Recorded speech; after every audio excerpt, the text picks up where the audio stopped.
द्रौपदीचे 5 पती, तिची सासू कुंती, तिचा शरीर संबंध 5 पुरुषांशी आलेला आणि कुंतीची आजी सासू सत्यवती हिचा शरीर संबंध 2 पुरुषांशी आलेला. ही फक्त काही ठळक अशी उदाहरणं आहेत. महाभारतामधील या अत्यंत प्रतिष्ठित सन्माननीय अशा राण्या आणि या सर्वच्या सर्व प्रतिष्ठित आणि आदरणीय अशा स्त्रिया आहेत. या स्त्रियांना कोणत्याही पद्धतीनं आपण स्वैराचारी व्यभिचारी असं म्हणू शकू काय? तसं निश्चितच म्हणता येणार नाही. म्हणजे कुंती, द्रौपदी किंवा सत्यवती यांना त्यावेळच्याही समाजानं व्यभिचारी ठरवलं नाही आणि आजही आपण त्यांना व्यभिचारी किंवा स्वैराचारी म्हणत नाही.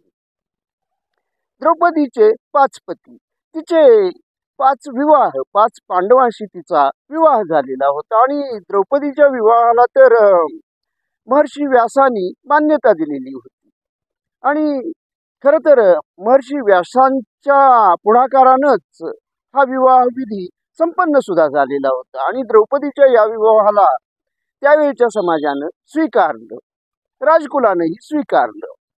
ही थोडीशी वेगळ्या प्रकारची विवाह पद्धती त्यावेळी काही समाजामध्ये अस्तित्वात होती सुद्धा आणि राजकुलामध्ये सुद्धा द्रौपदीच्या या विवाहाला मान्यता देण्यात आली. त्यामुळं द्रौपदीच्या बाबतीत तर आपण तिला व्यभिचारी स्वैराचारी म्हणूच शकत नाही. तरीही युद्ध सभेमध्ये दुर्योधन द्रौपदीला स्वैराचारी स्त्री असंच संबोधतो. कुंतीच्या बाबतीत कर्ण हा कुंतीचा पहिला पुत्र. तिनं तिचा विवाह पांडूशी तिचा विवाह होण्यापूर्वी तिनं कर्णाला जन्म दिला होता आणि कुंतीला सूर्यदेवतेकडून सूर्यदेवतेशी तिचा शरीर संबंध आल्यानं कुंतीनं या पुत्राला जन्म दिला होता आणि पांडूशी विवाह झाल्यानंतर पांडूकडून तिला अपत्यप्राप्ती झाली नाही. पांडू असमर्थ होता विवाह आपला पुत्रप्राप्ती करून देण्यामध्ये आणि त्यामुळं कुंतीला नियोग विधीचा अवलंब करून पुत्रप्राप्ती करून घ्यावी लागली आणि पांडूच्या संमतीनंच तिनं 3 देवतांना आवाहन केलं, मंत्र सामर्थ्यानं आवाहन केलं. यमधर्मा, देवांचा सेनापती मरुत आणि देवांचा राजा इंद्र या 3 देवांना तिनं मंत्रानं आवाहन केलं आणि पांडूच्या संमतीनंच तिनं त्याच्या या देवतांच्याकडून पुत्रप्राप्ती करून घेतली. त्यापैकी पहिला युधिष्ठिर, दुसरा भीम आणि तिसरा अर्जुन. कुंतीचे आणि त्यानंतर माद्रीनं सुद्धा पांडूची दुसरी पत्नी माद्री हिनं सुद्धा अश्विनी कुमारांच्याकडून पुत्रप्राप्ती करून घेतली. तिनं कुंतीकडून मंत्राची दीक्षा घेतली आणि अश्विनी कुमारांना आवाहन करून स्वतःला पुत्रप्राप्ती करून घेतली. आणि या पुत्रांना कुंतीच्या या पुत्रांना कुणीही व्यभिचारातून जन्माला आलेली मुलं असं म्हणत नाही. कुंतीच्या या पुत्रांना समाजानं आणि कुरुवंशानं सुद्धा स्वीकारलं आणि त्यांना देवांचे पुत्र अशाच प्रकारे आपण मानतो. म्हणजे पांडूशिवाय ज्या पुरुषांशी कुंतीचा शरीर संबंध आला त्या सर्वच्या सर्व देवता होत्या आणि अलौकिक होत्या. कुंतीला आपण व्यभिचारी किंवा स्वैराचारी म्हणत नाही. त्याही वेळच्या समाजानं त्यांना व्यभिचारी म्हटलं नाही आणि आजही आपण कुंतीला आदरणीय स्त्री असंच मानतो, तिला आदरणीय स्थान देतो. आणि तरीही दुर्योधन मात्र यांना कुंतीच्या पुत्रांना पांडुपुत्र म्हणून मान्यता देण्यास तयार नव्हता, राजी नव्हता. आणि सत्यवती आणि पराशर ऋषी यांचा पुत्र महर्षी व्यास. महर्षी व्यासांचा जन्म सत्यवतीनं पराशर ऋषींच्याकडून या पुत्राला व्यास महर्षींना जो जन्म दिला तो तिचा शांतनुशी विवाह होण्यापूर्वी तिनं जन्म दिलेला हा पुत्र. आणि पुढं मग सत्यवती आणि शांतनू यांचा विवाह झाला. व्यास महर्षींना आपण व्यभिचारातून जन्मलेले व्यास महर्षी असं म्हणत नाही. व्यास महर्षींना भारतीय संस्कृतीनं अगदी गुरुस्थानी विराजमान केलेलं आहे, स्थानापन्न केलेलं आहे. आणि व्यास महर्षींना आपण अत्यंत आदरणीय, पूजनीय असं मानतो. व्यास महर्षींनी वेदांचं संकलन केलं आणि महाभारताची रचना सुद्धा केली. व्यास महर्षी आदरणीय आहे. या सर्वच्या सर्व स्त्रियांना आपण व्यभिचारी किंवा स्वैराचारी म्हणत नाही.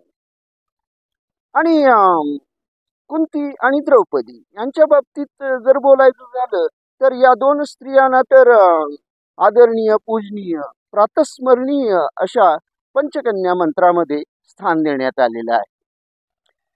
आणि या सर्व पंचकन्यामध्ये कुंती आणि द्रौपदी या सुद्धा आदरणीय स्त्रिया भारतीय संस्कृतीनं मानल्या आहेत. म्हणजे या स्त्रिया व्यभिचारी नव्हत्या, पण तरी सुद्धा आजच्या कल्पनेप्रमाणे म्हणजे पतिव्रता ह्या कल्पनेमध्ये बसणाऱ्या अशा या स्त्रिया होत्या काय?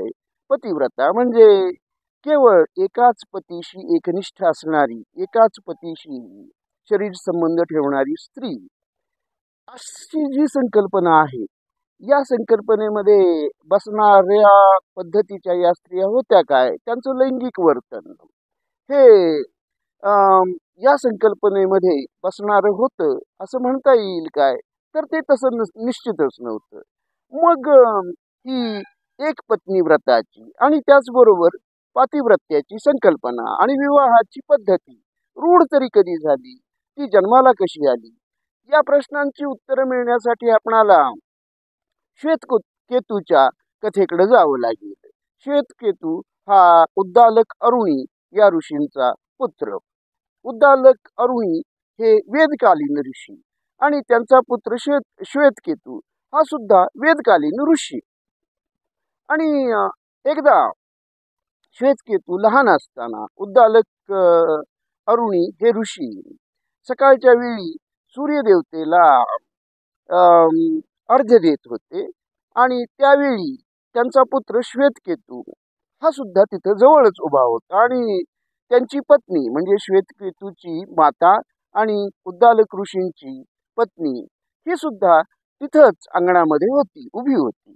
आणि त्यावेळी तिथं एक ब्राह्मण आला आणि त्या ब्राह्मणानं श्वेतकेतूच्या मातेला म्हणजे उद्दालक ऋषींच्या पत्नीचा हात धरला आणि तिला शरीर संबंधासाठी तिला तो ओढून घेऊन जाऊ लागला. तेव्हा श्वेतकेतूच्या मातेनं त्या ब्राह्मणाला विरोध केला नाही. तिनंही त्याच्याबरोबर जायला होकार दिला आणि या गोष्टीला इकडं उद्दालक ऋषींनी सुद्धा काहीच घडलं नाही अशा पद्धतीनेच पाहिलं. त्यांनी सुद्धा आपल्या पत्नीला अडवण्याचा प्रयत्न केला नाही. याच श्वेतकेतूला आश्चर्य वाटलं आणि थोडासा रागही आला. त्यानं आपल्या पित्याला विचारलं की तुम्ही माझ्या मातेला असं त्या ब्राह्मणाबरोबर जात असताना अडवलं कसं नाही? तुम्ही त्या ब्राह्मणाला विरोध कसा केला नाही? यावर उद्दालक ऋषी त्याला म्हणाले की बाळा, हे असंच असतं, स्त्रिया अनिर्बंध असतात, त्या कुठल्याही एका पुरुषाच्या बंधनामध्ये राहत नाहीत आणि की त्यांच्यावर कुठल्याही एका पुरुषाची सत्ता चालत नाही. आणि हे आपल्या समाजानं मान्य केलेलं आहे. आपला समाज ही रूढी पूर्णपणे मान्य करतो, स्त्रियांना पूर्णपणे स्वातंत्र्य देतो. आपल्या पित्याचं हे उत्तर श्वेतकेतूला पटलं नाही, त्याला ते आवडलंही नाही. आणि मग पुढं आपला वेदांचा अभ्यास पूर्ण झाल्यानंतर जेव्हा श्वेतकेतू तरुण झाला त्यावेळी त्यानं विवाह संस्थेसंबंधी आणखीन स्त्रीच्या पातिव्रत्यासंबंधी काही नियम तयार केले.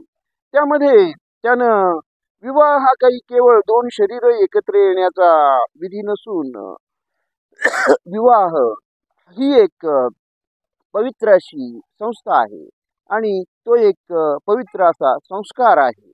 अशा पद्धतीनं विवाहाची रचना केली, विवाह संस्थेची त्यानं स्थापना केली आणि त्यामध्येच त्यानं एका पुरुषानं केवळ एका स्त्रीशीच जन्मभर आजन्म एकनिष्ठपणे राहावं आणि स्त्रीनं सुद्धा आपल्या पतीबरोबर आजन्म एकनिष्ठपणे राहावं आणि दोघांनी एकमेकाशी एकनिष्ठ राहून एकमेकांना जन्मभर साथ द्यावी, एकमेकाशी एकनिष्ठपणे वर्तन ठेवावं, लैंगिक वर्तन सुद्धा असं एकनिष्ठ असावं. त्यामध्ये स्वैराचाराला मुळीच स्थान असू नये. अशा पद्धतीचा हा नियम श्वेतकेतून तयार केला आणि तो समाजामध्ये रुजवण्याचा सुद्धा प्रयत्न केला. त्याचा हा नियम समाजानं स्वीकारला.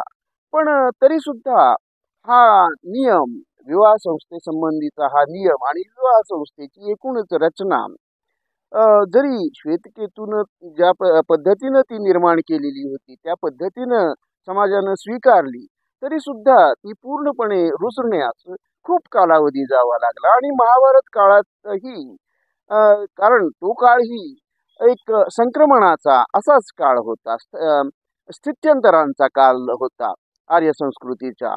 आणि या काळातही ही विवाहाची आणि पातिव्रत्याची संकल्पना पूर्णपणे रुजलेली नव्हती आणि त्यामुळं स्त्रियांनी अनेक पुरुषांशी संबंध ठेवण्यावर अजून आजच्या पद्धतीनं बंधनं आलेली नव्हती आणि ती हळूहळू निर्माण होत होती. आणि त्यामुळंच सत्यवती काय किंवा कुंती काय किंवा द्रौपदी काय यांच्या अनेक पुरुषाशी संबंध ठेवण्यावर त्या समाजानं कोणते आक्षेप घेतले नाहीत किंवा त्यांना स्वीकारलं सुद्धा, समाजमान्य पद्धतीनं स्वीकारलं.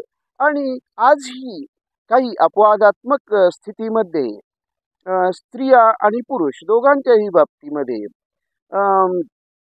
एका पतीनं अनेक पत्नीशी विवाह करण्यास, एका पुरुषानं अनेक पत्नीशी विवाह करण्यास किंवा एका स्त्रीनं अनेक पुरुषांशी विवाह करण्यास मान्यता दिली जाते. आणि काही अपवादात्मक स्थितीमध्ये, काही अपवादात्मक समाजामध्ये या पद्धती सुद्धा रूढ आहेत. त्यामुळं महाभारत काळातील या स्त्रिया, कुंती काय किंवा सत्यवती काय किंवा द्रौपदी, या स्वैराचारी होत्या किंवा व्यभिचारी होत्या असं मुळीच म्हणता येणार नाही. आजच्या आपल्या पातिव्रत्याच्या संकल्पना त्या काळातील, महाभारत काळातील स्त्रियांनी जशाच्या तशा स्वीकारल्या नाहीत किंवा त्यांचं जशाच्या तशा पद्धतीनं आचरण केलं नाही, म्हणून आपण त्यांना व्यभिचारी, स्वैराचारी असं मुळीच म्हणू शकणार नाही. स्त्रिया त्याही वेळी, या स्त्रिया त्याही वेळी आदरणीय होत्या आणि आजही आदरणीय होत्या. आणि सत्यवती, कुंती किंवा द्रौपदी यांचं वर्तन हे स्वैराचाराचं मुळीच नव्हतं. धन्यवाद.